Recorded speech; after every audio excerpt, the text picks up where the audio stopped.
Hello aspirants. तो NEET 2024 का result आए बहुत दिन हो गए हैं और आज की वीडियो में मैं कोई नीट 2025 की स्ट्रैटेजी या मिस्टेक या कोई ऐसे टेस्ट एनालिसिस की वीडियो नहीं लाया हूँ, बल्कि नीट 2025 वालों के लिए एक ये वार्निंग वीडियो है। मैं आपको एक रियलिटी की बात बताना चाहूँगा। नीट 2025 का रिज़ल्ट बहुत दिनों पहले आया हुआ है, लेकिन रिज़ल्ट बहुत दिनों पहले आया तो तब से लेकर मैं अब तक बहुत सारी चीज़ों का एनालिसिस किया हूँ कि कट ऑफ कितना जा रहा है, रैंकिंग का क्या फ़र्क है, पिछले साल से क्या अंतर आ रहा है रैंक पे और मार्क्स पे, सारी चीज़ें मेरिट लिस्ट के हिसाब से मैंने देखी हैं। और अब यूपी का मेरिट लिस्ट हो, चाहे राजस्थान का हो, चाहे बिहार का हो, ऑलमोस्ट सबका आ चुका है। तो अब एनालिसिस ज़्यादा अच्छे से हो गई है और जैसा एक्सपेक्ट किया था मैंने, अब वही चीज़ें सामने आ रही हैं। तो वही कुछ रियलिटी की बात मैं आपको बताना चाहूँगा, जिससे आपको नीट 2025 या 26 की डिफ़िकल्टी लेवल हो, कट ऑफ हो, या फिर पेपर कैसा किस तरह का आएगा, वो सारी चीज़ों का एनालिसिस मैं आपको विद प्रूफ दिखाऊंगा यहाँ पर। सबसे पहले शायद आप लोग भूल गए हो कि एनटीए का एक फाइनल एफएक्यू भी आया था लास्ट में, जिसमें उन्होंने सारी चीज़ों का रिप्लाई दिया था कि क्यों कट ऑफ हाई गया है, क्या वजह थी कि इतने टॉपर्स आ गए। वही चीज़ें मैं आपको फिर से एक बार रिकॉल करवाना चाह रहा हूँ। तो अगर सबसे पहले बात करें तो एनटीए से जब पूछा गया था कि why has there been a variation in cut off in the NEET exam over the years, के साल दर साल ये कट ऑफ में बढ़ावा क्यों दिख रहा है, कट ऑफ बढ़ क्यों रहा है, तो उन्होंने ये बात बताई कि the cut off scores are determined based on the overall performance of the candidates each year. The increase in cut off reflects the competitive nature of the examination. मतलब इनके कहने का मतलब है कि कॉम्पिटेटिव नेचर जो है इस एग्जामिनेशन का वो बढ़ चुका है, बच्चे ज़्यादा आ चुके हैं, इस वजह से क्वालिफाई भी ज़्यादा ही कर रहे हैं, जिसकी वजह से क्या हो रहा है कि क्वालिफिकेशन मार्क्स हो चाहे कट ऑफ मार्क्स हो, वो सारे बढ़ ही रहे हैं। अब देखा जाए तो 2020 में 147 मार्क्स था, जबकि 2021 में 138 हो गया कोरोना काल की वजह से। फिर 2022, 2023 और 2024 में आकर ये 164 रीच कर गया, तो ये बहुत हाई मार्क्स हुआ, ठीक है। और देखा जाए तो बाकी साल में 200 भी नहीं था, 200 भी मुश्किल से था, 200 भी मुश्किल से थे एवरेज मार्क्स, लेकिन 2024 में अचानक से 323 मार्क्स पहुंच गए। दिखने में तो यही लगता है कि कोई चीटिंग हुई होगी, कोई मैसिव स्कैम हुआ होगा। फिर भी देखते हैं। दूसरा जो रिस्पॉन्स इनका आया था वो था, why did a great number of candidates get a full marks in NEET UG 2024, के इतने ज़्यादा बच्चों के मार्क्स हाई क्यों आ गए थे। तो इनके हिसाब से कि 2023 में 20 लाख बच्चे थे, लेकिन 2024 में 23 लाख बच्चे हो गए। और increase in candidates naturally led to an increase in high scores due to a large pool of candidates. बातें बिल्कुल सही है कि बच्चे अगर बढ़ रहे हैं तो मार्क्स भी बढ़ेंगे, हाई स्कोर करने वाले भी बढ़ेंगे। हो सकता है कि अगले साल 730 या 40 या फिर 800 भी स्कोर कर जाए लोग इनके हिसाब से। लेकिन अब मैं आपको कुछ एनालिसिस बताता हूँ। इनके जो रिप्लाई है ना, इसमें आप गलती नहीं निकाल पाओगे, है ही नहीं, गलती है ही नहीं, वो सारी चीज़ें सही बोल रहे हैं। अब मैं आपको बताता हूँ कि अगर कोई पेपर लीक होता है या फिर कोई कुछ गलतियाँ होती हैं तो क्या होगा कि किसी एक स्टेट में ज़्यादा बच्चे स्टूडेंट स्कोर कर लेंगे ज़्यादा मार्क्स, एक एक स्टेट में नहीं तो कहीं और, मतलब 3-4 स्टेट में, 3-4 बड़े स्टेट में। बिहार में, बिहार का नाम आ रहा था। अब मैं आपको बताता हूँ, बिहार की मेरिट लिस्ट रिलीज हो गई है। बिहार की मेरिट लिस्ट के हिसाब से पिछले साल से लो कट ऑफ बिहार का गया है, कट ऑफ रैंक वाइज बोल रहा हूँ मैं। मेरिट लिस्ट शायद आप लोगों को ना पता हो। मेरिट लिस्ट ये होता है कि 2000 ऑल इंडिया रैंक के अंदर बिहार के पिछले साल अगर 100 बच्चे थे, 2000 के अंदर बिहार के पिछले साल 100 बच्चे थे, तो इस बार 90 ही बच्चे हैं। इसका मतलब कि कट ऑफ लो गया ना बिहार का। अब यूपी की बात करते हैं तो 2000 के बीच में अगर 100 बच्चे थे यूपी के, तो इस साल भी 2000 ऑल इंडिया रैंक पे यूपी के 100, 105 या 95 ऐसे ही बच्चे हैं। मतलब रफली बिल्कुल वही एवरेज नंबर है जितना था। बिहार में लो चला गया है, राजस्थान और यूपी में वही मामला है बिल्कुल। और दिल्ली का भी देखा जाए तो दिल्ली का कट ऑफ गिर गया है। और ये कट ऑफ गिर कैसे सकता है, ये तो वही ट्रेंड था जो हम 2023 में या 22 में देखते थे कि कट ऑफ गिरता जा रहा है, और कट ऑफ गिर गया। जबकि होना ये चाहिए था कि बिहार में अगर चीटिंग हुई है तो बिहार में कट ऑफ बढ़ता, बिहार में, झारखंड में कट ऑफ बढ़ता, लेकिन ऐसा कुछ देखने को नहीं मिला। इवन पहले से भी लो कट ऑफ गया है। और इसका साफ रीज़न यही बता रहा है कि ऐसी कोई हाई लेवल की चीटिंग नहीं हुई है जिसका हम लोग एक्सपेक्ट कर रहे थे। क्योंकि एनालिसिस, बाकी सारे सबूत अपनी तरफ के, ये ऑटो में चला गया, वो ऑटो में, लेकिन जो हमें सामने मेरिट लिस्ट से दिख रहा है उससे साफ यही दिख रहा है कि ऐसी कोई चीटिंग होती तो कहीं ना कहीं एक उछाल दिखता कि किसी एक स्टेट में ज़्यादा बच्चे आ गए, किसी एक जगह पे ज़्यादा। ऐसा नहीं हुआ है। ये नेचुरल सी बात है कि किसी एक सेंटर में या स्टेट में थोड़े से बच्चों ने स्कोर कर लिया था, या फिर कहीं चीटिंग हो गई होगी। मैं ये नहीं कहता हूँ कि चीटिंग नहीं होती है, चाहे वो नीट का कोई सा भी ईयर हो, वहाँ चीटिंग ज़रूर होती है और हुई होगी इस बार भी, जिसके मास्टरमाइंड या ये सब पकड़ाए हैं। लेकिन उस छोटे मुद्दे की वजह से हम लोग इतने बड़े पैमाने पर नहीं कह सकते कि इतनी बड़ी चोरी हुई होगी, पता, क्योंकि रैंक अगर डिफर करता तो इतने अच्छे से नहीं करता कि पिछले सालों से जिस कॉलेज का कट ऑफ 5000 जा रहा है तो इस बार भी 5000 ही जाएगा, जिस मेरिट लिस्ट के हिसाब से 5000 के अंदर इतने बच्चे आ रहे हैं तो इस बार भी उतने ही बच्चे आएंगे। इतना नहीं फर्क पड़ता। हर स्टेट का मैंने देख लिया, हर स्टेट में रैंक बढ़ी है इस बार, तो कुछ रीजंस की वजह से।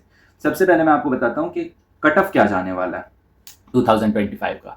इस बार 650 कट ऑफ गया, 650 से ज़्यादा ही जाएगा, कम नहीं जाएगा। सबसे पहली बात, 650 से ज़्यादा जाएगा कट ऑफ। और क्यों जाएगा?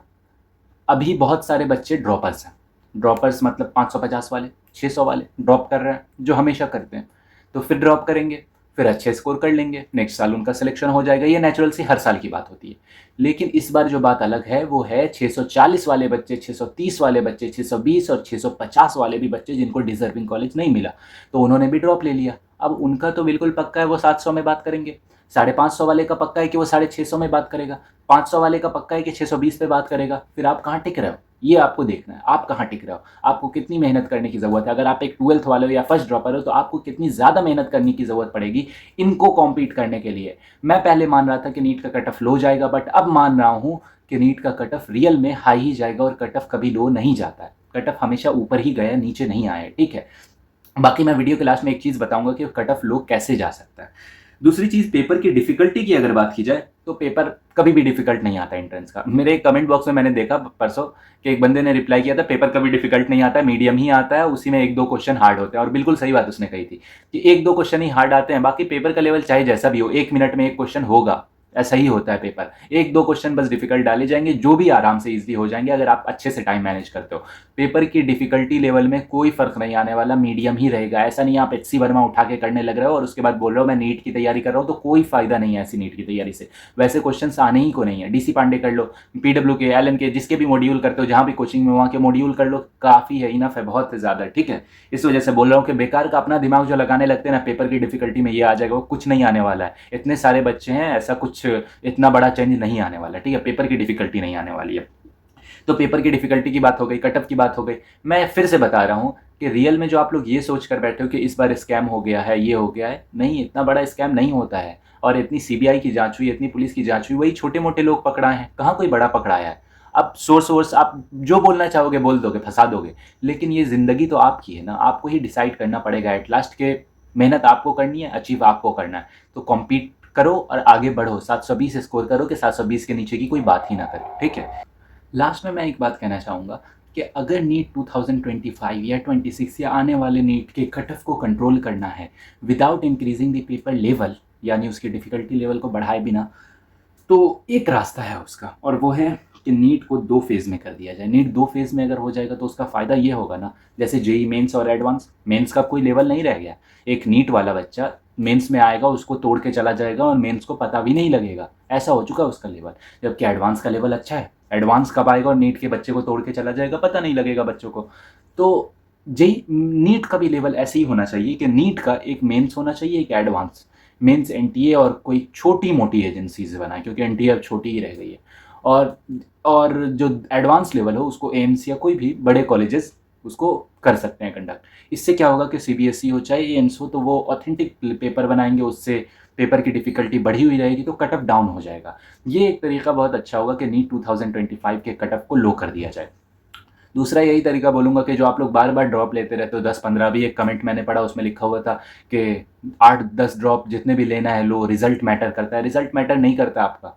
8-10 ड्रॉप के बाद अगर आप 720 भी ले आओगे ना तो भी कोई फ़ायदा नहीं है। मेरे बैच में एक बंदा, उसने 710 स्कोर किया, मैंने 685 स्कोर किया, लेकिन मेरे अंदर जो सेल्फ कॉन्फिडेंस है फर्स्ट अटेम्प्ट का, वो उसके अंदर सेल्फ कॉन्फिडेंस नहीं होगा। उसने 4 बार 5 बार लगाए होंगे, लेकिन मैंने फर्स्ट टाइम में किया है। मुझ में और उसमें अंतर है। अगर एक बंदा फर्स्ट अटेम्प्ट में, सेकंड या थर्ड अटेम्प्ट में भी 720 ले आ रहा है और वो 10वें अटेम्प्ट में 720 ला रहा है, दोनों में ज़मीन आसमान का फ़र्क है। रिजल्ट मैटर नहीं करता है। एक नॉर्मल कॉलेज से भी करोगे ना तो MBBS हो ही जाएगा। MBBS की डिग्री नहीं कोई पूछता है कि कहाँ से किया था। जाओ PG में मेहनत करो। अगर 10 ड्रॉप तुम्हारे MBBS में लग गए हैं तो फर्स्ट ईयर तुमसे पार हो पाएगा या नीट PG पार हो पाएगा? 25 सीट है ये इंटर्नशिप के लिए। MBBS के बाद इंटर्नशिप होता है, 25 सीट है एक कॉलेज में, 500 बच्चे आकर इंटर्नशिप के लिए अप्लाई कर रहे हैं। ऐसे कॉम्पीट कर पाओगे तुम इन लोगों से? तुम्हें नीट PG देना पड़ेगा, फिर नीट PG के लिए कहाँ कहाँ घूमोगे।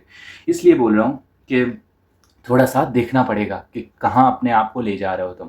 बात करूँ डिफ़िकल्टी लेवल की, तो डिफ़िकल्टी लेवल नहीं बढ़ने वाला, कट ऑफ लेकिन ज़रूर बढ़ेगा। उसके लिए आपको रेडी रहना है। एम अपना हमेशा 720 का रखो, तभी गिरकर 700 या 680 पे आओगे, जो कि तुम्हारे लिए एक बहुत अच्छे मार्क्स होंगे। अगर 685 पर, मुझे इस बार थोड़ा अफसोस है कि दिल्ली के कॉलेजेस थोड़े से मुश्किल से मिल रहे हैं, तो आपको इस बार 700 का टारगेट ज़रूर करना ही चाहिए। उतना अचीव करना पड़ेगा आपको, एक बेटर एम्स के लिए, बेटर कॉलेजेस के लिए।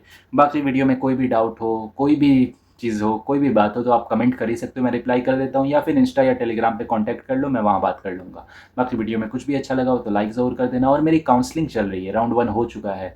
अब मैं तो बाकियों की तरह नहीं आता हूँ कि मुझे ये कॉलेज मिल गया, वो कॉलेज मिल गया। अगर आप बोलोगे तो मैं वीडियो बना दूँगा, लेकिन मैं फालतू का अपना दिखाता नहीं हूँ, ठीक है? और दूसरी बात रही कि वीडियो थोड़ी लेट आएगी, यही 2-3 दिन के 4 दिन के गैप पर। अगर आपको कोई भी टॉपिक लगे ना तो आप कमेंट बॉक्स में लिख सकते हो सकता है मैं Q&A वीडियो बना दूँ जिसमें आपके सारे प्रॉब्लम्स का सॉल्यूशन एक साथ दे दूँ। जैसा भी हो आप वैसा कमेंट कर देना, मैं वैसा ही करूँगा। Thank you.